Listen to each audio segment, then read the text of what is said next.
The anime begins with the protagonist named Asahi, who is in a kind of dream. He finds himself next to a mysterious girl with long black hair, and she pronounces some words that we cannot hear and runs away and is chased by the protagonist. However, everything begins to fade with the sound of an alarm clock, and we see that everything had been just a dream, and the protagonist wakes up in a very bad mood since a kind of robotic rabbit insists that he hurry up because he has to go somewhere else. The strange rabbit is called Lovering and is in charge of the house.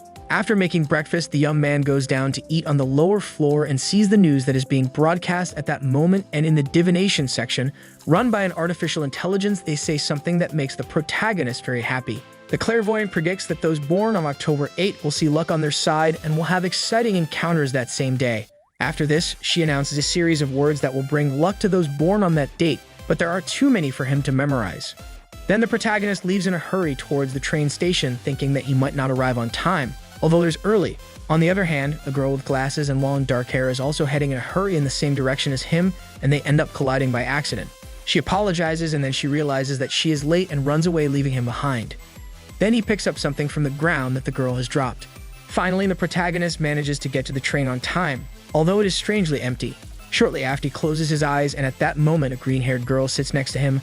Little by little, she falls asleep on the protagonist. However, this ends with the protagonist falling on the girl, grabbing her melons by mistake, and she defends herself half asleep. After this, he apologizes and quickly escapes from there. When he reaches some stairs, the protagonist remembers some words that the artificial intelligence said and thinks that it was probably just a coincidence, but suddenly a blonde schoolgirl falls on him going down the stairs and ends up sitting on his Excalibur when landing. This makes the girl very nervous, who hits the protagonist in his parts and runs away, leaving him on the ground. A while later, the young man is trying to avoid a cleaning robot, since it is one of the lucky words that the divine mentioned, when suddenly the robot collides with him while escaping with a pair of underwear and its tweezers. And there the protagonist grabs the garment, and a red-haired girl appears running after the robot. She accuses him of being a pervert who enters the robots to steal clothes from pretty girls. However, the robot mistakes the girl for garbage and drags her by the clothes away from there while yelling all kinds of rude things at the protagonist. Shortly after, while he walks confused by everything that is happening that day, a small dog that has escaped approaches. The dog leads him to its owner, to whom another large dog is trying to do less than innocent things against the ground, and that we see that the protagonist tries to ignore the matter, to which the other boy responds crying and saying that he is a very cruel person. Suddenly, the huge dog changes its target and decides to do those dirty things to the protagonist. In the end, he ends up arriving late to the academy and has to sneak into class, and then when he finally feels safe in his study place, he realizes that he has several new classmates, and they are the girls from before. The girl with green hair turns out to be the teacher called Monfa, and the others are students called Aoi, Amelia, Kareem, and Alia. And despite trying to hide who he is, the protagonist ends up answering the teacher face to face, and they all hit him when they see that he is the from before. A while later in the locker, the protagonist talks to Yoshino, his classmate, who is jealous of everything he has experienced this morning, but the protagonist is not interested at all. Later, the protagonist finds a threatening note in his locker asking him to meet someone after class, but he is not interested and continues taking care of his things. After almost colliding with Aoi again, the protagonist tries to give him back what he dropped that morning when they collided, but by mistake, he takes Amelia's bra that the robot gave him. After this, the girl hits him again and leaves very angry. Then he meets Kareem in the cafeteria, who has problems getting her lunch. He offers her the banana he had, and the girl, without thinking, accepts it. Then the protagonist goes to get something to drink from a vending machine, but is again assaulted by the big dog from before, who at that moment is chasing Alia. Finally, he ends up suffering the consequences of helping him again. After that, Monfa finds the protagonist with an injured arm and takes him to the infirmary to heal him, and there Amelia appears, who needs her underwear back, and he gives it to her. When the teacher leaves the room, Amelia thanks him for the gesture and apologizes for the misunderstanding. At the end of the day, go to the place of the letter to see what can happen. When the protagonist goes under the cherry tree after class, he meets Aoi. There she declares her love for him, and they stay talking about their feelings, but the protagonist doesn't seem completely convinced because he thinks she is one of those who enjoy not wearing underwear underneath.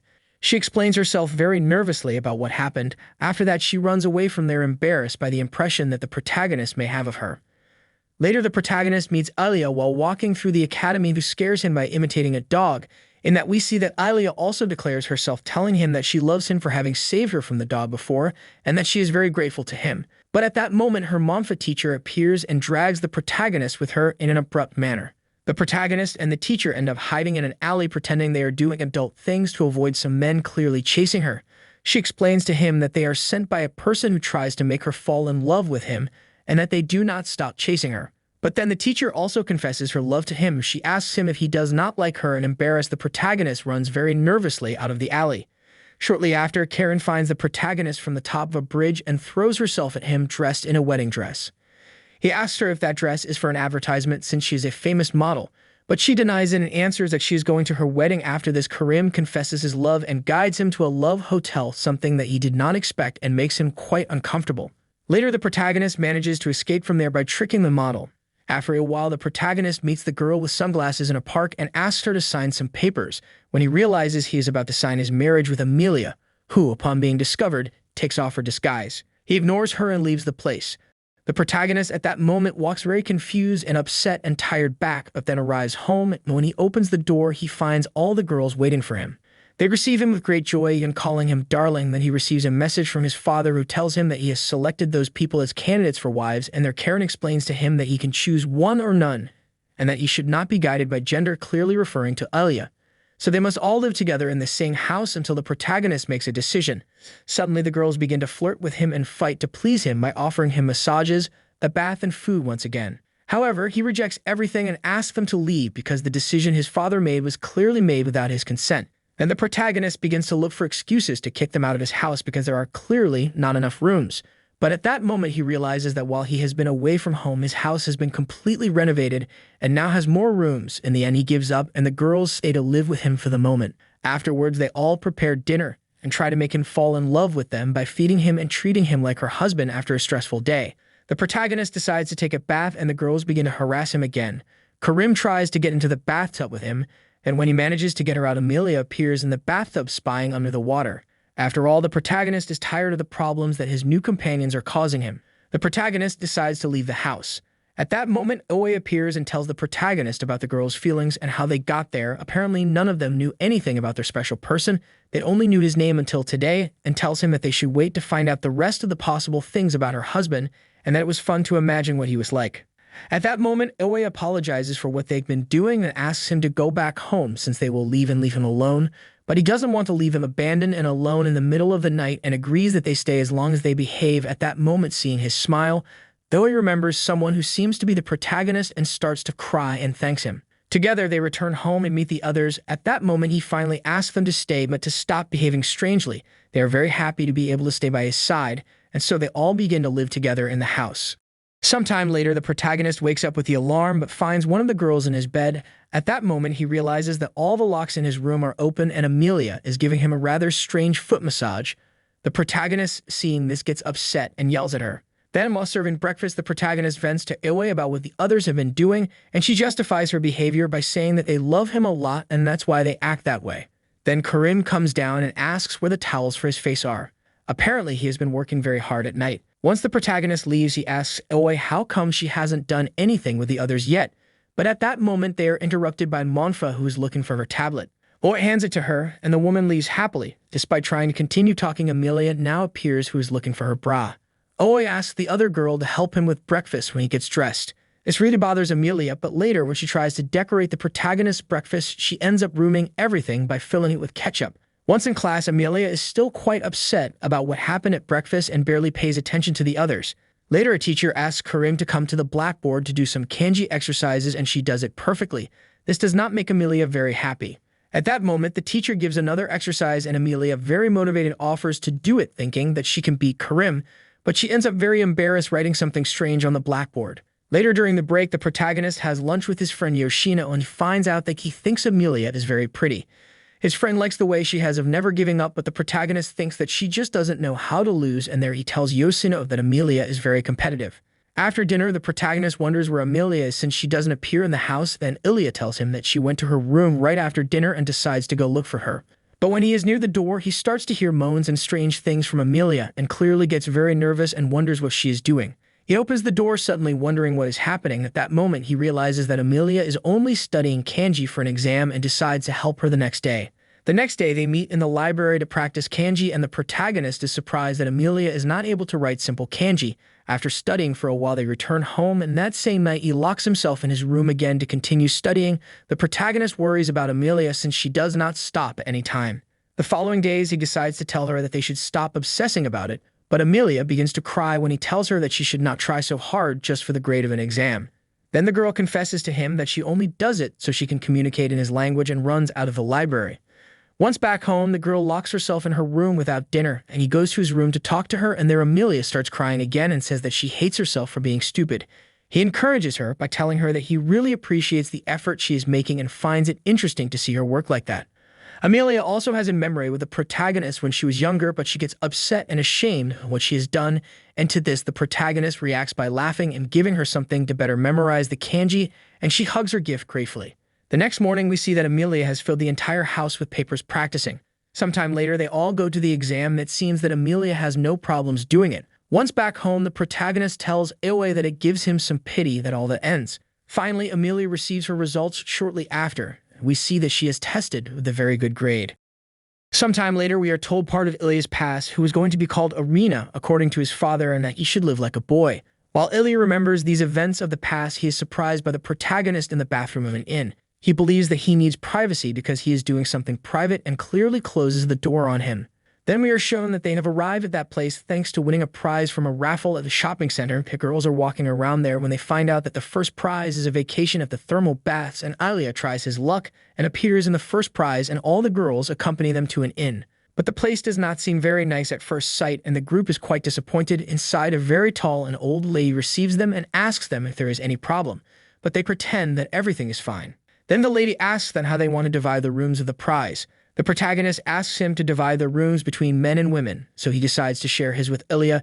The others are somewhat upset that Ilya is going to share a room with the protagonist just for being a boy, but Ilya is not comfortable with the idea of sharing something like that with the protagonist and tries to convince him that he should be with the others. To this, he responds that he should not worry about it and slaps him on the butt as a joke between friends. Amelia and Karim appear to invite them to play ping pong, and there the four girls face each other. Karim does not miss the opportunity to make fun of Monfa for being older than them, and the teacher clearly counterattacks her. Monfa breaks a shot with the ball at Karim's clothes and messes up the entire room where they play, making the blow bounce, but in this, she ends up also wounding the protagonist in his private parts, and he falls to the ground. Later that night, everyone has dinner together, and Amelia proposes to the protagonist to eat from her plate. He refuses, and the lady of the inn proposes to serve them a plate of tengu. The old woman tells them that according to the legends, an ancestor of hers was a spirit called Tengu, and that is why the place is full of masks of that spirit as well as other types of decoration of the same theme. After the group decides to go bathe in the hot springs, so Ilya and the protagonist go together to change to enter the hot springs, but Ilya is very nervous because she fears that her identity will be discovered. The protagonist again slaps her on the butt in a friendly way and tells her clearly not to worry. Ilya wears a mask between her legs and covers them with towels as if they were her private parts. Then seeing Ilya come out of the locker room with the huge bulge between her legs by the Tengu's nose, the protagonist clearly gets scared because he thinks the size of her parts is exaggeratedly large compared to his own. Once in the water, he can't stop looking at that part of Ilya and asks her why she also covers her chest. She excuses herself by saying that she is embarrassed to show it because it is very hairy. Later, the protagonist offers to rub her back, and while doing so, he notices that Ilya isn't hairy at all. But she decides to switch places so as not to be discovered and rubs the protagonist's back to be a good friend. Very nervous, Ilya proposes to do something else to strengthen their sibling bond. In the end, they end up together in a sauna, but Ilya can barely stand the heat there and is clearly in very bad shape. She thinks that if she gives up, she will find out that she is a girl. The protagonist gets up to recognize the great man that Ilya is, and after this, he runs out, and without thinking, he jumps into the water outside the sauna to cool off. When Ilya goes outside, a current of wind takes his towel away. At that moment, the protagonist goes back to look for Ilya. The other girls, who are on the opposite side of them, look out to see what is happening. Then when the protagonist comes out and appears before him with the Tengu mask on his face pretending to be a real one, the protagonist runs back into the baths, shouting to Ilya that he has seen the real Tengu of the legend, but she has managed to put everything back and reunites with the protagonist as if nothing had happened. Suddenly, Ilya steps on a bar of soap that was clearly on the floor and slips and falls, revealing that it was not a man. She hits her head when she falls and is completely unconscious. After a while, the girl slowly wakes up. She apologizes to the protagonist, who apologizes for confusing her with a boy and behaving strangely. Ilya explains to her that his father always wanted a son, and that it was his last wish that he live like one. The protagonist asks her what her true wish is, to be a girl or to be a boy. She begins to cry and tells him that she always wanted to live like a real girl. The protagonist tells her to live as she wishes and that her father would surely have understood him too. Ilya also has a flashback to the past with the protagonist. He jokes that it feels weird to be only boy in the house and says goodnight. The next morning, they both meet with the others, telling the lady at the inn that they have seen the real Tango, and clearly the protagonist laughs. Even so, it is very embarrassing for Ilya, who is very ashamed of what happened with the protagonist. The next day, Ilya finally arrives at the academy in a female uniform, and the protagonist explains to his friend that her name is Irina. At that moment, Monfa appears and tells them that class is going to start that moment, but before leaving, the teacher stops the protagonist and straightens his tie, and that makes Yoshino very jealous. Already in class, his friend fantasizes about the teacher for being an adult woman who can teach him many things. Yoshino explains that Monfa is very popular among the boys, but the other girls appear at that moment, and Karim mocks him by asking who he prefers, an old woman instead of a young one like her, and even so, the protagonist's friend ignores him. That same night, Monfa gets drunk drinking at home. To this, the girls warn her that they must behave in an adult manner, and she answers that it is okay. Later, Irina tells Monfa that she can almost see one of her breasts, and she asks the protagonist to help her put on her clothes. As he doesn't want to, the teacher decides to punish him with a hug, but Karim stops her. Then Monfa asks the girl if she's jealous and hugs her, saying that he loves her very much. Later, she falls asleep on the couch. Then the protagonist goes to his room and finds a big lump in his bed and thinks it's one of the girls. He quickly lifts the blanket, and a muscular man in a suit appears underneath it. The man gets up and catches him. When he opens his eyes, the protagonist finds himself in a very strange room, and the man speaks to him through a screen. Then he realizes that he's tied up on a bed, and the man tells him that that's the bait to bring someone in. Suddenly, the man named Colonel Thunder receives a notice that an intruder has sneaked into the place and quickly leaves. At that moment, Monfa appears and frees the protagonist, but takes photos of him first because he looks very cute tied up and defenseless. Then the teacher gives the protagonist some adult toys so that he can clearly defend himself. The two leave the room, and we can see that several guards are lying on the floor unconscious, and Monfa says that they were already asleep when she arrived. But at that moment, several guards appear and the two fight against them. Monfa defeats one with a kick, while the protagonist helps with the last blow. Then they both meet him in the elevator, and the access to the stairs is blocked due to lack of electricity. The teacher manages to see a map of the place and find where they should go to fix the problem with the current. Then Monfa decides to jump with him out the window using improvised ropes to reach a room below. Together, they break a window by kicking it and reach some computers with which she fixes the electricity. But then a circle opens on the floor, and Colonel Thunder appears, who says that he was waiting for the bloody tiger. Monfa pretends not to understand who she is referring to, but he scoffs at seeing someone so feared. In an instant, Thunder attacks the protagonist, and Monfa throws herself to protect him with a shield that she summons with her arms. Thanks to the shield, the teacher manages to repel Thunder and push him against a wall, and the man reveals to the protagonist that she is an agent who in the past eliminated many people and defeated his entire team. Then Thunder says that she is there to get revenge for what he did and begins to attack the teacher. Monfa tries to dodge him but receives one of his attacks and clearly gets hit. At that moment, Thunder goes for the protagonist to harm what Monfa loves the most, but she recovers and prevents him from approaching him. The man ends up grabbing Monfa and holds her by one leg in the air to finish her off, but then the teacher asks the protagonist to activate a button near the bed in that room. Colonel Thunder laughs without understanding what that cheap trick is about, but when he realizes it, he is tied up with ropes, and she kicks him, taking advantage of the fact that he cannot move, and frees herself from him. The man is trapped in a rotating bed with Monfa's special ropes, and she escapes with the protagonist. At that moment, while they wait in the elevator, the woman realizes that the protagonist is injured in one hand and rips her dress to bandage it. Then she apologizes for putting him in that situation and tells him that she was condemned to that life since she was born. But at some point, she asks herself what she was doing and left that job to be a teacher, to find meaning in life and be happy. On the next floor, they find everything full of guards, but Monfa attacks without holding back and kills them all in a single moment. Monfa tells the protagonist that there is an emergency exit that is very close, but there will be more enemies too, and he asks her to escape together. But she refuses and shoots near the protagonist to make him leave without her. Afterwards, the protagonist runs away and she fights again with more enemies, killing them all. But shortly after, the protagonist hears a shot and turns around, thinking that something may have happened to the teacher. After this, Monfa appears walking weakly out of the building and drops her weapon and begins to cry. Suddenly, Colonel Thunder falls next to her, who has a new robotic body and is stronger than before. So with one of his robotic arms, he grabs the woman by the neck and moves her against a wall. When he's about to finish her off, a fire extinguisher hits his arm and the protagonist appears armed to defend Monfa. Even so, Thunder manages to grab the weapon and throw the protagonist away, and he gets up and yells at him that he will not let him touch a member of his family. Just at that moment, Monfa remembers something from the past related to the protagonist. After this, Thunder grabs the protagonist, but he manages to get free by taking off his soaked clothes and throws some lotion on him. Then he electrocutes him with the weapon, and asked Monfa to finish the job for him. So in one fell swoop, Monfa finishes off the carnal and ends that strange class. Then she asks the protagonist why he came back, and he tells her that he couldn't go back home without part of his family. This makes the woman happy and hugs the protagonist, leaving him almost breathless. After a while, it begins to dawn, and he offers his hand to Monfa to go back home together, where clearly everyone is waiting for them. But that morning, Karim finds them both asleep on the couch, one on top of the other, covered in sticky lotion, and the only thing the teacher asks for is to sleep a little more.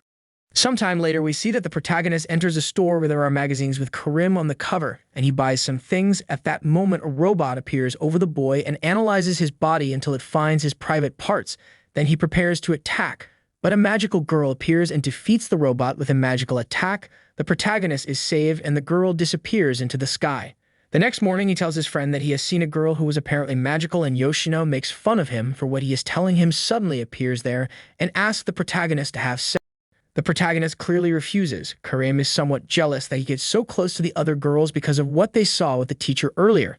But at that moment, she looks at the window and sees something very strange.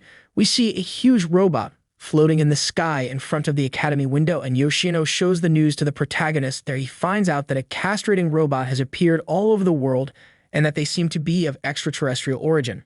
Monfa asks him to get away from the window, but a smaller robot appears and attacks the two friends. When analyzing their bodies, the teacher saves the protagonist, but his friend ends up with a pink bomb around his parts. Then the object begins to sound and explodes, leaving the protagonist's friend without his private parts lying on the floor. Monfa decides to take him to the infirmary, but in that the others realize that Karim has disappeared and the protagonist goes to look for her. Then we see how Karim transforms into a magical girl to fight against the robots, but the protagonist recognizes her very quickly. She is embarrassed that they see her like that, and in that her magical pet called Zod appears, which is a quite rare rabbit. Afterwards, the magical girl asks the protagonist to touch her melons, but he is embarrassed and tells her no. Even so, he ends up doing it. She says that she feels the power that the protagonist has given her by touching her. Karim approaches the huge robot and throws a magic ray at it with his staff, but he can't do anything to it, and she loses her energy. After that, the girl flies away exhausted and falls into the arms of the protagonist after losing her transformation, so they decide to go hide. Later, Karim tells the protagonist how she became a magical girl while she was doing a photo shoot. She tells him that Zod fell from the sky and begged her to make a pact with him to be a magical girl, and clearly she accepted. She also confesses to him that she's always very tired because she usually goes out at night to fight as a magical girl, and that is affecting her. There she explains to the protagonist that these robots are called ball takers and that they place bombs in the crotches of all the men, and that to defeat him, they have to use Karim's power to finish off the main unit before his counter reaches 69 and all the bombs explode, leaving the men without their private parts. But to get his power, Zod explains that Karim has to gather the energy of dreams, although he doesn't explain what that is. Meanwhile, on the news we can see that all the attacks against the robots are useless, since not even the army has been able to do anything to them. The students flee the school, and Karim and the protagonist end up with Zod in the magic pairing unit. There, Zod explains that they must enter to fill Karim's energy meter, and that this happens when the special person makes his heart beat. Once inside, the protagonist and Karen find a room with a sofa and a meter for her magic power. Suddenly, the girl begins to unbutton her clothes, and the protagonist asks her to stop. She tells him that they should do it to fill her energy. He refuses and asks her how she has accumulated energy without doing anything with him. Until now, to which she confesses that she did it by spying on her when he was taking a shower to get on the meter. The protagonist tries something else and places himself in front of Karim, leaning her against the wall as if he were going to kiss her. But as the meter does not go up, he accuses her of not really being in love with him and of deceiving herself. She gets upset at that moment and tells him that for her to love is to want to do it with him, so she undresses and throws him against the sofa. Once there, she climbs on top to start doing intimate things, but just then, she hears Ilwe's voice outside. The protagonist tries to call the girls who are outside the truck, but Karim covers his mouth and makes him hide behind the sofa with her. Outside, we can see the girls who are investigating the strange truck, and that Ilwe's eyes light up red, but in the end they leave. Once they have moved away, Karim provokes him again to do it. Zod thinks that they are done and teleports inside the truck, but only finds the two arguing. The protagonist taps Karim on the head and scolds her for not valuing herself and getting carried away by how critical the situation is. He also confesses that all of them are very important to him and that he wants Karim's first time not to be so sudden. Karim's meter begins to fill quickly, and seeing this, Zod insists that they must have finish very quickly, but the protagonist gets upset with the rabbit and asks him to take Karim's feelings into account. The meter fills even faster. At that moment, some robots find the truck and the protagonist asks Zod to get Karim out of there while he distracts them. When the protagonist runs out to get his attention, Karim realizes the love she feels for him and his meter fills to the maximum, in that the protagonist ends up cornered against a tree by the robots, but Karim saves him by transforming at that moment with an explosion and has managed to become the legendary magical girl. The magical girl prepares to face the giant robot and flies through the sky, eliminating the enemies with all her power. Then she climbs to the top of the academy and begins to charge her best attack against the robots and shoots her magic ray. The robot does the same and both attacks collide in the air, creating a shockwave. Karim has a hard time maintaining the attack and resisting the robot, whose counter is about to reach 69, but at that moment the protagonist grabs the staff that he uses to attack and supports her so that she can continue fighting. Thanks to this, the girl's power again increases more and the force of her attack exceeds that of the giant robot and ends up hitting it. Then the robot explodes and creates a big ball of smoke, and the other girls watch as all the other enemies are destroyed too. When the robot invasion ends, all the boys who had lost their parts miraculously recover them. Finally, Karim stops his transformation and comes down from the sky with the protagonist once his mission is accomplished. There, Zod congratulates him for having managed to stop the robots, even though he didn't do it the way he expected, and disappears once again. The protagonist smiles at the girl, and she also has a memory with him from when they were little. After this, Karim tries to ask the protagonist something, but he interrupts her when he sees a feather that falls on her head. The protagonist tries to remove it, but Karim says that she will do it herself, and embarrassed by the situation, she runs away. Suddenly, we see the protagonist walking with a mysterious girl who looks a lot like Aoi on the beach, and they look at the stars together. She asks him if he doesn't find it boring to be doing that, but the protagonist denies it and says that he goes with him because his father can never. He tells her that he is worried that the class will find out about his nights out on the beach, and then she asks him if he wants to go, but he says that he didn't mean that, and the girl laughs at seeing him so nervous for a simple joke. Then she walks a few steps, and looking at the sea, she tells the protagonist that she wishes they could be together forever. At that moment, and in the future, he pretends to answer that he had never thought about it, but ends up telling him to go back home since his father would be worried. So the protagonist starts walking back home, and she tells him to wait for him and runs after him. Back in the present, Loverin tries to wake up the protagonist with his alarm, but there doesn't seem to be a way to wake him up. Suddenly, Irina and Amelia appear and try to wake him up as well until the latter jumps on his bed. The protagonist dodges Amelia and asks her to stop doing that, but Irina interrupts, saying that everyone is waiting downstairs. He doesn't remember very well why everyone is waiting for him, and Amelia says that if he doesn't come down, she will leave without him. Then we see that everyone is outside about to go on a trip to Yoshino's family's private beach, but clearly the trip is not going to go to Aoi, but instead of listening to what their friend is saying, the girls are very excited to see the sea. Irina has never seen it, and is the one who wants to go the most because it is her first time there. Then Karim and Amelia try to scare her by telling her that there are all kinds of dangerous monsters under the water and she must be very careful. They even talk to her about strange mermaid rituals and octopuses that do indecent things with their tentacles if they catch her. Then Yoshino gets upset and yells at everyone to pay attention to him at once, and at that moment they hear a vehicle coming towards them, and Yoshino yells at the driver to stop there, but he runs him over. A while later, they arrive at the luxurious house of Yoshino's family that is in front of the beach, and everyone marvels at how beautiful it is. Once inside the house, the girls wonder if it is okay to enjoy that. While Yoshino recovers from the accident, Monfa laughs and says that it is only 1 or 2 broken bones and that it is clearly nothing serious, to which Karim answers that that is just her opinion. Without further ado, the group puts on their swimsuits and goes out to the beach to enjoy the sunny day. Monfa stays on the sand, setting up the umbrella, while Amelia and Karim go to play in the sea, but Irina is a little afraid of getting into the water and grabs onto the protagonist, who tells her that as long as she stays on the shore, nothing will happen.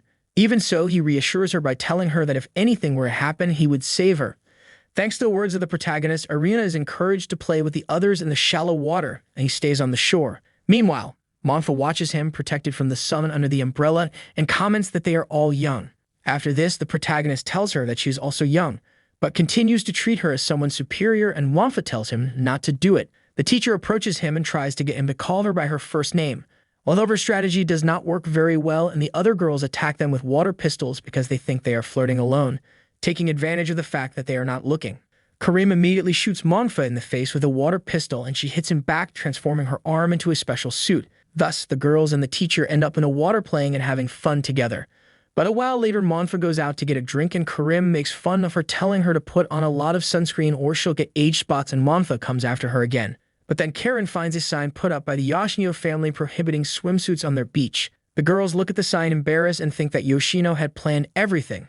and that's why he was looking forward to getting to the beach. So they all take off their swim day, but the main character is forced to wear a mask that covers almost his entire head, and he starts to get too hot even though he doesn't have any other clothes on the rest of his body. Then one of the girls suggests playing blind man's bluff, and they choose the protagonist to chase them, until he notices Irina hiding in some bushes, so he chases her down the beach, scaring her. Then he jumps on her to catch her, but is hit by Irina. As punishment, they bury the protagonist in sand up to his head and put a watermelon next to him. Monfa tells him not to worry, and that he will only hit the watermelon. Then Monfa blindfolds himself. He grabs a stick and the girls direct her to hit the watermelon, although she ends up in front of the protagonist without paying much attention to the others. Monfa loads his special suit and hits it in the air right in front of the protagonist's face, but instead of hitting him, it passes very close, and the force of the blow creates an air current that sends everyone into the air and breaks the mask.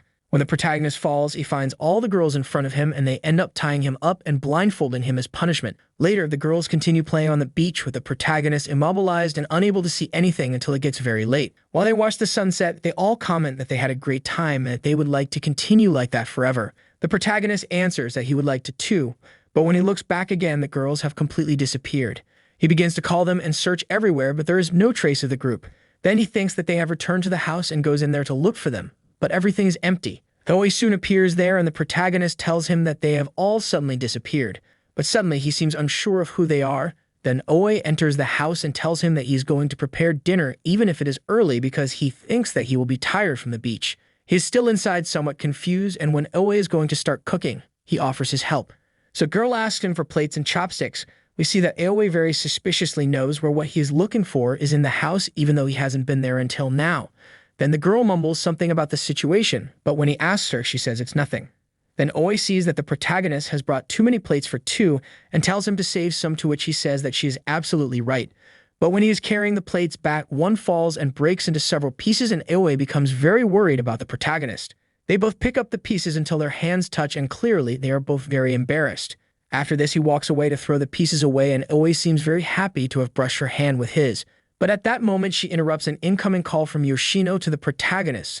At this, the girl approaches the device and hangs up the call without telling the protagonist. Later, Oe tries to light a fire outside where they are going to have dinner, but she doesn't succeed, and the protagonist offers to light it. She goes back to the kitchen to continue preparing dinner, and while the protagonist tells that he used to make barbecues when he was a child and that he was always in charge of lighting the fire, while we see Oe cutting a piece of meat that has left a trail of blood. Then the girl tells him that she has bought very good quality meat today, but just at that moment Yoshino calls again and she realizes. Oe grabs the device while Yoshino continues calling, destroys it by stabbing it with a knife, and then throws all the remains into the trash. The protagonist asks her if she hasn't heard something, and she tells him that maybe it's just her imagination since she didn't notice anything for a while. Later, when the meal is finished, she serves it outside where she waits for the protagonist. He approves and seems very satisfied with the dinner, but Oe answers that she was not sure if he would like it because she used very finely chopped celery and he hated that vegetable. The protagonist answers that since recently he is able to eat it and is surprised because he does not remember having told Oe that, but she ignores his question and asks him to continue eating, to which he nods and continues eating. When they finish, both rest the food sitting, and then Oe says that everything is very quiet. In that, the protagonist remembers for a moment the other girls when thinking that there is not usually so much silence normally, and then seeing him so confused, Oe tells him that dinner could have sat badly with him and tells him to go for a walk.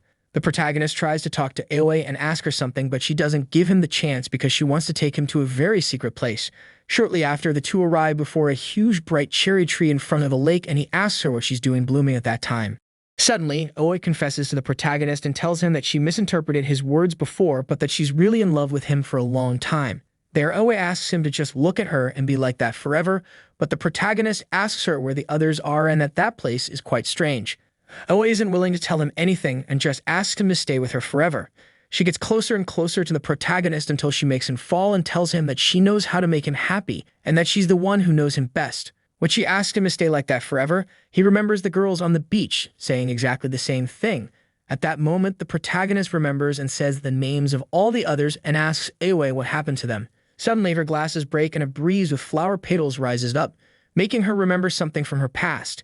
Then Oe disappears and the protagonist, wrapped in petals, meets the girl from the beginning, whose name is A. There they have a conversation again, very similar to the one we saw before. When they look at the stars together, she tells the protagonist again that she would like to be like that forever. But at that moment, she tells him that it is impossible. He is very confused and realizes that everything around has changed and the tree has lost its leaves and all its flowers. At that moment, the girl asks him to never return to that place and runs away, but when the protagonist tries to go after her, several error messages appear as screens in the sky, and there he disappears through a virtual hole. A new day begins, and we see how the protagonist has fallen asleep, so Lovering wakes him up after snoozing the alarm several times. He wonders why no one has woken him up that day and thinks that the girls had already left for class without him, so he was to get something to eat. Since it's getting late, he grabs a banana and runs out of the house, but at that moment we see his mother leaving the room. He hasn't realized that his house is like it was in the past, and that his mother has called him before leaving on her way to the academy. Many things seem different, although he doesn't pay much attention. Even the name of the academy changes. When he arrives to class, he finds a boy we don't know sitting in the protagonist's place, and he tells him so. But the student is surprised and answers that that is his place, to which the protagonist begins to ask about Amelia, Monfa, Karim, and Oe and Arena. The other boy thinks the protagonist is joking and makes fun of him, saying that summer is over and that maybe he got into the wrong class. Then the protagonist runs out of the class scared and runs into two students as he passes by the door. One of them asks if he is the boy who was absent from school for a long time. The protagonist looks for the woman we had seen in the room with the robots similar to the Loverin. She asks him what happened at that moment and checks that he is in good condition. And although he is very upset, he does not understand anything. When he asks who is she, the woman puts a screen in front of her face and the image of his friend Yoshino appears. Then she asks him if he has forgotten who he is, and the protagonist calls her Yoshio this time. Then they both get into a vehicle and Yoshio tells the protagonist that he will be able to see the others, but they have to go somewhere for that. Shortly after, the two arrive at a large building that looks like a laboratory and is full of scientists and doctors, and that Yoshio avoids the security of the place to be able to get to the place where the girls are supposed to be waiting for him. Once they manage to avoid a man who passes by, Yoshio takes the protagonist to a room where there is very advanced technology. There, the woman asks him to sit in a robotic chair and analyzes his brain waves, which seem to be very good. But he tells her that he will leave there if the girls are not there. And then Yoshio tells her his full name and asks her to wait a moment. Then, since he does not remember who she is, she shows him a news story about an experiment called Oe, in that the protagonist has a memory in which he is seeing that same news one morning in which he is clearly very sad. According to what we read in the news, the experiment today consists of spending a virtual life with some girls in order to eat bananas. Later on, the news says that they were looking for testers of this artificial intelligence in order to use it later for all kinds of tasks. After this, Yoshio shows him an object that he gave to the protagonist when he was selected for the test and asks him if he clearly recognizes it. But he only remembers that it is something that he gave him when the test began. Seeing that he has trouble remembering, Yoshio approaches a computer and reveals a digital map of the protagonist's house. Right there, the protagonist gets scared and asks what this is all about. Yoshio answers that he has been living in a simulation for the last few months, and she also reveals that everything has been created with the protagonist's own memories, and that he was there until he woke up that morning scared and confused. He asks her about the girls, and Yoshio answers that they were all artificial intelligences, not real people. At this, the protagonist laughs and says that this is impossible because they all had feelings and he could even touch and smell them. But Yoshio explains that it is part of a very advanced system that has not yet been released to the public and that they are still virtual beings. He then defends himself again, saying that he has lived with them for months, but Yoshio answers that in reality it has only been one real day. After this, she tells him to calm down and offers him something to drink, but she can't get the coffee machine to work. So she begins to explain to the protagonist the importance of virtual reality and artificial intelligence in today's society. Yoshio tells him that everything would fall apart without that technology, but that they still need to develop something to live with people. She calls this human emotions, the ability to understand the feelings of other people. Then she explains that the first artificial intelligences were created to do tasks more efficiently than people, but then others began to be developed that tried to imitate human behavior until they had no emotions. There she reveals that at that moment they are creating omniscient artificial intelligences capable of breaking that barrier. But these new intelligences need experience to be able to understand and adopt human emotions. Finally, she tells him that the way to achieve that experience is the experiment in which the protagonist has participated, and discovers that he was selected to teach romantic feelings to artificial intelligences. Scientists from all over the world had created the girls and those simulations to be a perfect romantic interest. For a long time, they studied all those aspects that can be attracted to the candidates, and that's how they were born. In addition, Yoshio tells the protagonist that all this time he was monitoring the situation, playing the role of his friend. Then she continued explaining to him that the girls acted strangely with him from the beginning because they did not understand what true love was, but over time they all managed to connect with human feelings, and the experiment had amazing results. Then the day they went to the beach, his access to the virtual world was suddenly cut off and he was forced to return to reality. When Yoshio finishes explaining all that, the protagonist gets angry and grabs the woman by the clothes, yelling at her that this can't be true, but she asks him to return to reality and assume what has happened, until finally he feels discouraged again. At that moment, the door to the room opens and a woman named Ubukata enters who is clearly looking for Yoshio. Then Ubukata tells Yoshio that he has to solve the disconnection problem and asks him if the protagonist is the Protuska project, and when she confirms it, Ubukata tells him that it is something very bad, but Yoshio explains that she wants to investigate what happened herself. Then Ubukata comments that she must hurry before the boss finds out, and at that moment he enters through the door. The man asks what he should not find out, and both women stand in front of the protagonist so that his boss does not see him. At that, the boss yells at both of them and tells Yoshio that he cannot be there because he is off duty awaiting an official punishment. After this, the man yells at her that she is fired and orders them to leave there right now. Once she walks away, Yoshio sighs and says that it is better for him to leave while the protagonist is lost and sad in his thoughts. Then the three of them leave the place and Yoshio takes the opportunity to tell Ubukata what happened in the simulation. She explains that the 4 artificial intelligences were disconnected just like the protagonist on the day at the beach, and that is why there is so much commotion there, since they believe that everything was caused by the protagonist himself. Then Yoshio explains that he does not believe that the protagonist was selected randomly, but that the artificial intelligence did it on purpose. After this, Ubukata answers that he does not intend to help her anymore and stays in the building with the others. Then Yoshio invites the protagonist to a shopping center to have a drink and tells him that he has more to tell him. When they get there, she asks him if he's heard of the term deep learning, and he reacts again to what she's saying. Yoshio tells him that there's a test with which artificial intelligences learn to be more like humans, but there's a more reliable method, which is to copy a human's mind and use what's in it, although it requires a lot of data. That test was believed to be impossible with current technology until a researcher appeared 3 years ago who denied that theory.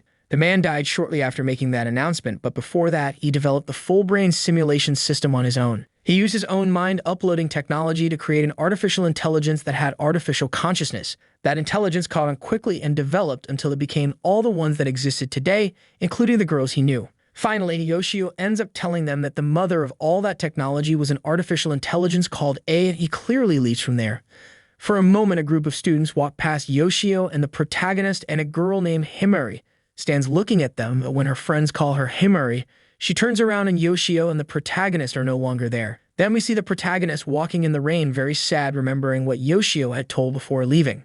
According to her, the doctor had a daughter named A, with whom he barely spent time because of his work, but she was the apple of his eye.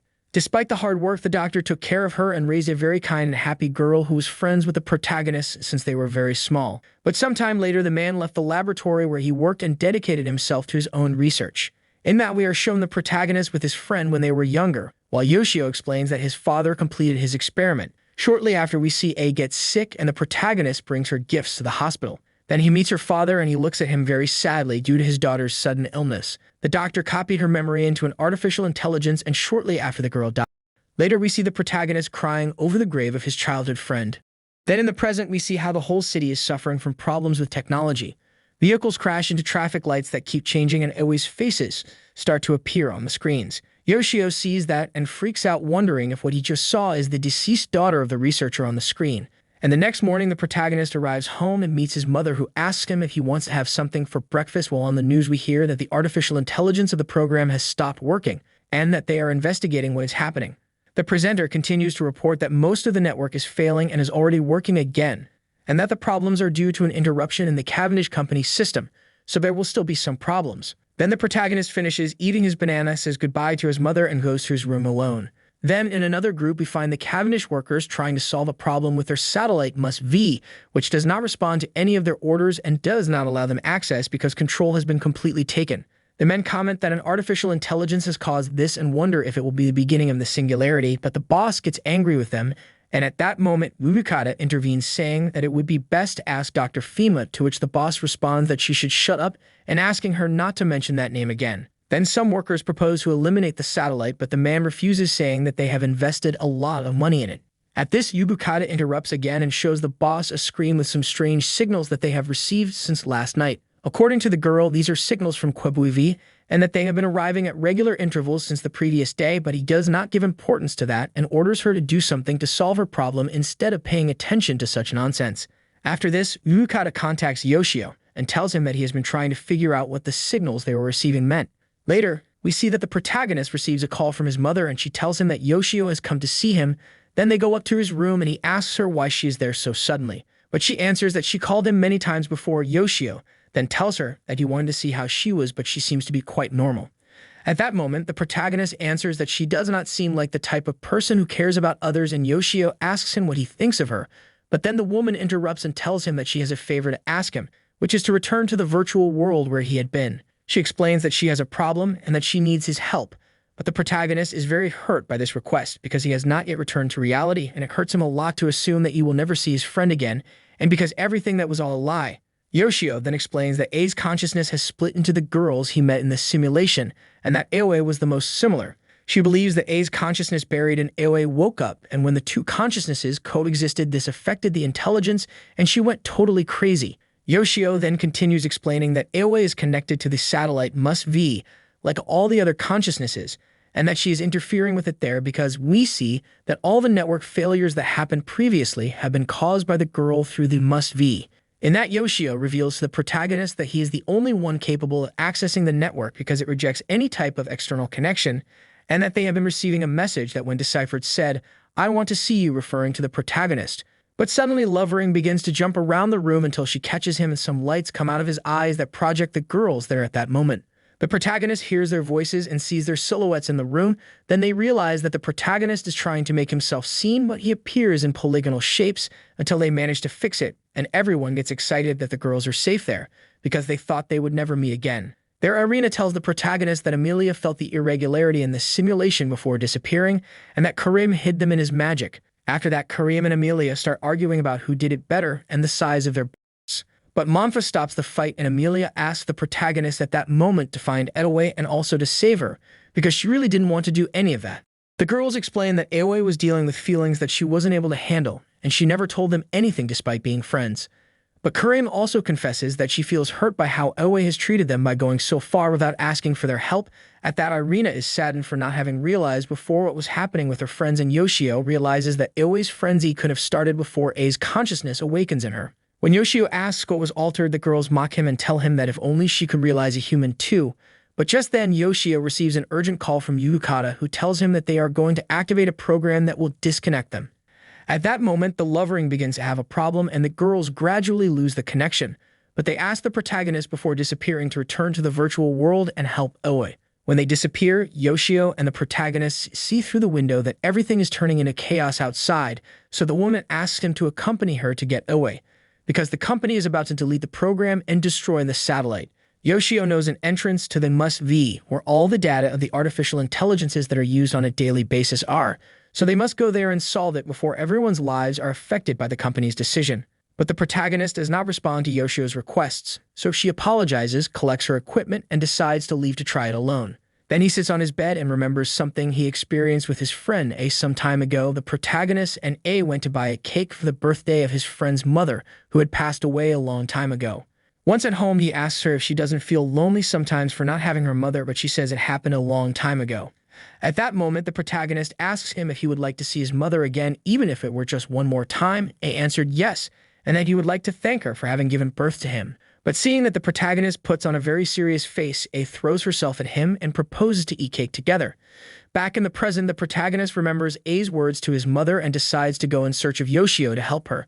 So the two get into the doctor's vehicle and head to the only place where she can have access to the network. Both drive until they reach a house near the sea that is A's father's old laboratory. Yoshio tells the protagonist that he has been taking care of him since he abandoned him, and he notices that there are drawings stuck on the walls. Both go down to the doctor's laboratory, and the protagonist tells Yoshio that he doesn't let even his daughter in there. Then he asks him if he knows anything about A and him before the experiment, but she answers that she met him when the failure happened. When she answers this, the protagonist asks the doctor why she continued with the experiment that her boss had canceled, and she remembers something at a certain moment. Aoi's artificial intelligence asked the doctor that she wanted to fall in love sometime, and that she wanted to know what it felt like. When remembering this, Yoshio understands that the irregularity has occurred because Aoi has fallen in love with the protagonist, so the doctor prepares him to enter the simulation once again and tells him that this time he will not forget the real world. Before activating the connection, she warns him to be very careful and asks him to save Aoi and everyone, then connects the protagonist to the network. Once inside the virtual world, the protagonist meets Lovering, although it turns out to be Yoshio who is controlling everything from there. In that he sees ahead a huge protective barrier that is preventing others from connecting to that said place, and while the protagonist asks how he can get through that defense, a bunch of cherry petals appear floating around him. Then the petals turn into a butterfly and guide him to a part of the barrier that is not blocked. The protagonist touches a kind of screen that opens and the barrier disappears, showing a park where he was previously. At that moment, Yoshio gets tired of using the body of the Obi and leaves the robot, transformed into Yoshino. Both begin to argue about why they are without clothes, and suddenly the cleaning robots and the dogs that attack the girls appear, so the two friends flee from their pursuit until they are cornered next to a fountain. That the protagonist hears the voice of a girl calling him through the water, he grabs his friend and drags him into the fountain to escape. When they cross the water, they go out through a door and end up in a room where all the girls are, but when they see that the two are without clothes, they hit them and leave them on the floor. After this, Yoshino tells him that they have been controlling everything in various ways, and Kareem asks what he means by this. Suddenly, Yoshino starts to tremble and vomits an egg from which Zod, Kareem's magical pet, comes out. Afterwards, Monfa grabs the protagonist and tells him that she wanted to see him, but all the girls appear behind him to hug him too. After a while, he explains the situation to the girls, although they know in part what is happening. When A's consciousness appears, she doesn't want to meet with the protagonist, but Oe does, which is causing a lot of complications. They also have another problem, which is that the elimination program that Cavendish is using to fix the ESO flaw. Golds explains that if they are hit by this program, they will disappear forever. On the other hand, Amelia shows him that Aoe is in the center of that world, safe behind a very strong protection. The protagonist asks if the only way to get to her is to go through the protection, but Amelia says that there is a secret path. After this, the group leaves that room and appears in the building where Monfa fought Colonel Thunder. Thus, everyone runs through the corridors in search of an exit until they come face to face with enemies. However, at this time, they are turned off until Zod mocks them and they reactivate. At that, Monfa puts on her combat suit, and the other girls also transform, including Arena and Amelia. All turn out to be special girls in one way or another, and they finish off the enemies with powerful attacks. But one of the enemies detonates a bomb, and when the protagonist jumps to protect Zod, they fall through a glass and fall into another room. There, the protagonist asks his friend if the girls were programmed to find him and fall in love with him, and Zod answers that it was like that, but that in the end, the artificial intelligences developed feelings never seen before when getting to know him better. Monfa arrives just then and overhears the conversation, but the protagonist sees her and runs towards her. At that moment, they hear Arena scream, and they all run out to help her. Suddenly, in the room before, the exterminator program appears and transforms the enemies, giving them more strength than before. The group fights against the men once again until one of them catches Zod and eliminates him from the simulation.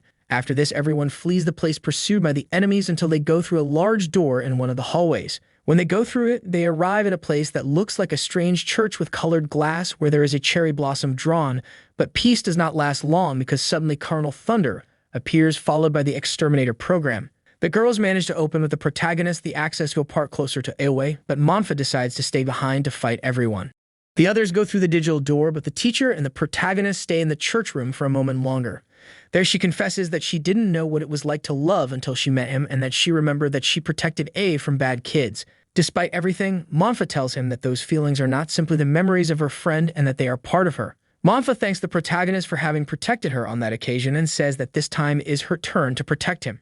He tries to get the teacher to continue with them, but she answers that she will end the danger and then she will catch up with them.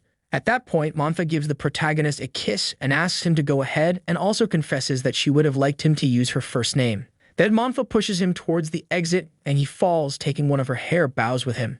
In that, we are shown A's memory, in which some kids tease her for having told her teacher something bad they had done. Just then, the protagonist appears and confronts those kids who are bothering A, but he ends up very injured. Then A heals the protagonist's wounds at his house and thanks him for having defended her exactly as Monfa does in the present. Now the protagonist finally shouts Monfa's name like all the others and disappears with the lasso in his hand. Once he has crossed the door, Monfa destroys the entrance and faces the program, thanking the protagonist for teaching him to love. But shortly after, we see that the enemies destroy Monfa and the lasso on the protagonist's hand disappears. On the other hand, in the doctor's lab, we see that Yoshio tries to connect to the virtual world again but clearly fails. But at that moment, Mubukata arrives at the house, crashing her vehicle and apologizes for her driving failure. Yoshio takes the opportunity to mess with her for saying that he was not going to help her, and together they go down where he is connected to the protagonist. Just then, one of the screens shows that Monfa has been eliminated and Yoshio asks Ubukata for help. While the protagonist's group suffers the loss of the teacher, Karim finally breaks down in tears when he thinks of Monfa, but the protagonist stands in front of her and asks her to continue, to which Karim replies that she is insensitive since Monfa has just left, but he reminds her that Monfa wanted them to move on and also cries at that moment. Even so, they continue in the next room. This time is the school, where a robot appears and shoots the group through a window, totally injuring the protagonist. Then everyone takes refuge in a classroom where Irina heals the protagonist and warns him that if he suffers damage, he will also do so in the real world. He worries that they do not suffer damage either despite being artificial intelligences and asks them to be very careful. Then Amelia looks for the next exit, and the girls take advantage of the moment to ask the protagonist what the real academy is like. To this, he answers that he cannot tell them much since he has not gone to classes for months and did not dare to make friends since A's death. In that, Amelia finds the way, and altogether they go up the stairs until they reach a dead end. When the girls look to the bottom, they see that the stairs are disappearing, and at that moment some butterflies appear. The protagonist tells them that these guided him when he entered the virtual world and decides to follow them again through an invisible wall. After him, the girls also manage to get to another side, but the situation is not safe there either. The group goes outside through a door and finds themselves outside with a bunch of robots floating everywhere, and we also see that there are parts of the city in the air, buildings and other objects out of place. Seeing that there are too many robots to escape from there, Karim decides to face them as a magical girl, but the protagonist asks her not to do it because it is very dangerous for her alone. Faced with this, Irina joins Karim to fight. Both girls ask Amelia to leave there with the protagonist and continue guiding him, and they promise him that they will catch up with them later.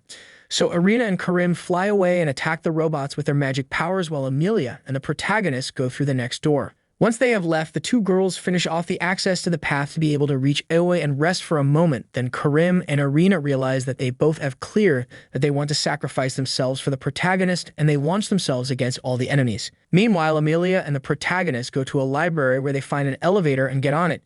During the trip, Amelia confesses to the protagonist that it was not true when she told him that she hated herself, and she reminds him of the time that A found a lost puppy on the street and that she wanted to take care of it until she found its owner. Her father did not want her to have the dog and was sure that she would cry if they found the owner, but A insisted.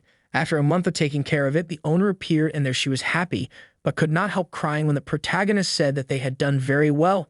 There, Amelia confesses to him that at that moment she knew that she was in love with him and her true self was born. Back with Irina and Karim, they are very tired of fighting and hide from the robots. Irina asks Karim when she knew that she was in love with the protagonist, and she answers that she knew it a long time ago when they were just children. In a flashback, we see the protagonist and A doing some exercises in a part of the park, but she is unable to do it. No matter how hard she tries, the protagonist stays by her side, encouraging her until nightfall, and on the last attempt she manages to do the exercise and he congratulates her. Then Karim asks Irina how she fell in love, to which she tells him another memory of A. When she was little, we see that during her birthday, A was left alone because her father was working. When the doctor arrived home, they got angry with him and automatically ran away from the house. In the end, she ended up hiding in a park in the rain, and at that moment, the protagonist appeared with an umbrella and told her that her father had asked for her and that it would be better to go back home. But seeing that she was feeling bad there because of the cold, the protagonist brought her closer to him and gave her warmth. Now the two of them know that her feelings for the protagonist are very good, and they decide to use their last forces to help him, so they attract all the robots. And that Amelia realizes that something has happened to her friends and worries about what will be happening. Suddenly, Amelia gives the protagonist the object that she gave him to study and that she keeps as a lucky charm. She tells the protagonist that she is very happy for all the moments that she has shared with him, whether they are happy or sad. Immediately, one of the robots that were chasing Irina and also Karim appear, and the protagonist asks her what is happening. But Amelia takes off her headphones, and then he can hear the voices of Karim and Irina while they fight. Karim tells him not to stop smiling because she loves his smile and wants him to treasure the moments that he lives in the real world. While he finishes his message, Karim runs out of energy and sacrifices himself. Then Irina asks him to live his way as he taught her and tells him that perhaps he has forgotten a gift that he must give her to be reborn. After this, she assures him that she trusts that he can do it and also sacrifices herself to stop the robots. Once the girls have disappeared, Amelia puts her headphones back on and tells him that everyone's wish is for him to live. So Amelia says goodbye with a kiss on the cheek and creates a hole with her book that the protagonist takes to the end of the path while she disappears. Once this happens, the protagonist appears near the sea in a landscape with many trees, and they're on the shore. He sees Oe. She, upon realizing that the protagonist has approached, looks at him and apologizes, but he answers that he is glad that she is very well. Then he asks her where A is, and she points to her heart. To this, the protagonist answers that he wants to go with her, and Oe brings him closer to her chest. So he reaches A's memories, and at that moment we see the protagonist sitting on some stairs waiting for his friend. There she arrives shortly after, and he tells her that he is worried about the future, but she reassures him, saying that they will always be very together. This makes the protagonist blush, and he messes with her, saying that it is very easy for those who are pre-accepted, referring to the fact that they are pre-accepted in their studies. Then there she asks him to accompany her shopping, and although he tries to refuse, he ends up doing it. Just then he passes by a store where there is a pendant that the protagonist has had all this time in his room next to a photo of A. He asks her if she is thinking of buying it, but she answers that she doesn't have money for it, so he decides to give it to her. At that moment, the protagonist tells her that he's going to the bathroom, and when he comes back, he brings a gift bag that he gives to her. A gets very happy when she opens the gift and sees that it is the pendant from before, so she asks for help to put it on. When she already has it on her neck, she asks him if it looks good on her, and he tells her that she looks very pretty, and at that moment she gets very dizzy. The protagonist grabs his friend and she tells him that she has felt a kind of dizziness, but that she is better now, and then they leave there together. At night we see that she is lying there suffering from dizziness again. When her father arrives from work, she gets up to greet him and prepares dinner, but she gets dizzy again and falls unconscious while her father tries to help her. Later in the hospital, they receive the news that she is very sick, and that unfortunately, there's nothing to do, she will probably not make it to spring. A's father gets angry with the doctor, but she asks him to calm down and tells him that she won't give up so easily. Shortly after, A is resting in a bed in the hospital, and when she hears someone running down the hall and her screaming, suddenly the protagonist runs into the room and asks her how she is, and A laughs. Then the protagonist takes out a bunch of bananas from a bag and tells her that she has to eat a lot to recover, but she answers that she is feeling better now, it was just exhaustion. Then she looks out the window and asks the protagonist if when spring comes and everything blooms, they will go see the cherry trees, to which the protagonist answers yes, that it is something they do every year, and they promise to go see it together. Sometime later, A and the protagonist meet outside the hospital, and she gives him a gift wrapped in red paper. He thanks her, and there he tells her that he hopes to be able to start high school together, something that he also wants. Suddenly it starts to snow, and the protagonist suggests that she go back inside and asks her to stay there a little longer. So he puts his scarf on her so that she doesn't get too cold, and together they watch the snow fall for a while longer. Shortly after, we see that A's health has worsened a lot, and it is very difficult for her to move, and she receives a call from the protagonist who tells her that classes have finished and that he will go to see her. But then she sees her reflection on the screen and realizes her bad condition. So she begins to put on makeup to cover the marks that the illness is leaving on her face. When the protagonist arrives, the two talk for a while, and then he offers to go outside, but she refuses this time. Later, he says goodbye to A and tells her that he will go see her soon, although she tells him that there is no need for him to keep going to the hospital. This worries the protagonist a lot, but she reassures him by telling him that it is because she knows that he has exams soon, and he must try hard, so she promises that she will work hard and that she will come to see her when she is done. Once the protagonist leaves, A can't help but cry. Sometime later, A's health status is very critical, and she cannot breathe without the help of a machine. At that moment, she grabs her device and sees a video of the protagonist and her together in the cherry blossoms, and she looks out the window and realizes that there is still a little while before they bloom, so she writes to the protagonist that she misses him and that she wants to go see the cherry blossoms together, but then she apologizes and regrets it. The protagonist sees all this within A's memories and cries, seeing his friend in her state. Then Oi points to a door and tells him that behind it is A, but before that, he asks for forgiveness for dragging him into that situation. In that, the protagonist answers that in part is his fault, and that thanks to all of them, she now knows what she has to do, then takes a few steps away, and Oe thanks him for showing her loneliness and sadness, but also the happy moments and joys that this brought her because her world has changed with him. At this, he also thanks her for everything and heads towards the door, which he opens, leaving Oe behind. Once he goes through the door, the protagonist finds himself with a starry night and a large cherry tree a few steps away from him. Suddenly, the figure of A appears next to the tree, and the protagonist runs to hug her, causing some damage when he grabs her. Then she asks him to please go ahead and clearly forget her, but the protagonist tells her that she will never be able to move forward in that way. In that, he begins to tell her all the memories of A that he has gone through thanks to the girls, and tells her that it is impossible to forget her. The protagonist tells him that they have always been together since they were little, and that he cannot just forget everything and move on. Finally, he confesses that he entered that virtual world to escape from what was happening, but when he returned to the real world, everything was still the same. A kneels next to the protagonist, who is crying, and insists that he should forget about her because he wants her to be happy, but he answers that they were both wrong and ran away from the problem instead of spending as much time as possible together. She told him not to go to the hospital for exams anymore, and he entered a virtual world so as not to live reality. After that, he tells her that he learned thanks to Amelia Irina, Monfa Karen, and A not to look away and take advantage of every happy moment in his life. And finally, he tells A that he loved her and it was always like that since they were children. For this reason, he tells her that he can't forget her and he never will, and that he should have confessed it before avoiding all that. Together under the cherry tree, the protagonist tells her that they have to move on with those memories in their hearts forever. A begins to cry and answers that she would have loved to do many things with him, but she knew that that would not come true, and that she left by that means to not be able to fulfill everything that she wanted by his side because she loved him too. Suddenly, when confessing her love, the night sky breaks into pieces and the sunlight reaches them.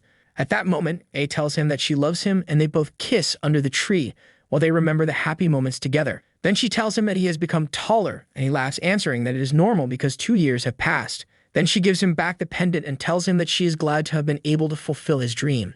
After this, she fades away hugging him, and we also see a memory of when they were little in which they are up in a cherry tree, and there she whispers something in the protagonist's ear. After this, the protagonist appears on the seashore with Aoi, and butterflies appear again. These have the colors of the other girls, and they all join with Aoi and the protagonist in a blinding light back in reality. Yoshio greets the protagonist, but at that moment, Yubakata asks him to look outside. In the sky, we see how the remains of the Must-V satellite fall to Earth, and Yubakata says that the company will sink after that.